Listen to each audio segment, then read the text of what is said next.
Siren movie review. ఈ movie run time 2 hours 36 minutes అయితే ఉంటుంది. ఈ మూవీ విషయంలోకి వెళ్తే ఫస్ట్ హాఫ్ అయితే చాలా బాగుంటుంది, థ్రిల్లింగ్గా నడుస్తుంది. మూవీలోకి వెళ్తే ఎమోషనల్గా మొదలైన ఈ మూవీ మనం కీర్తి సురేష్ని పోలీస్ ఆఫీసర్గా చూస్తాము. స్టేషన్లో ఎంక్వైరీలో ఒకరు చనిపోవడం వల్ల కీర్తి సురేష్కి చాలా అవమానాలు అయితే జరుగుతాయి. తన మ్యారేజ్ ప్రపోజల్ కూడా క్యాన్సిల్ అవుతుంది.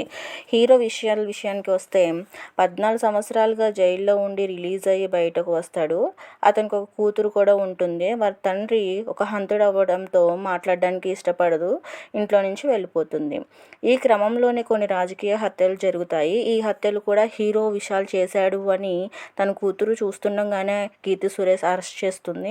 ఫింగర్ ప్రింట్స్ మ్యాచ్ అవ్వకపోవడంతో అతన్ని విడుదల చేస్తారు. ఈ మూవీ ఫస్ట్ 1 hour 30 minutes చాలా బాగుంటుంది. ఈ హత్యలు ఎవరు చేశారో హీరో విశాల్ ద్వారా ఒక లీడ్ కీర్తి సురేష్కి దొరుకుతుంది.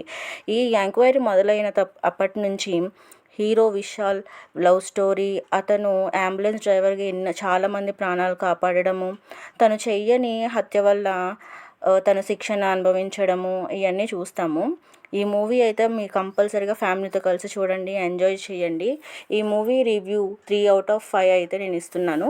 ఈ మూవీ మీకు నచ్చినట్లయితే సబ్స్క్రైబ్ చేసుకోండి, లైక్ చేయండి, షేర్ చేయండి. Thank you for watching.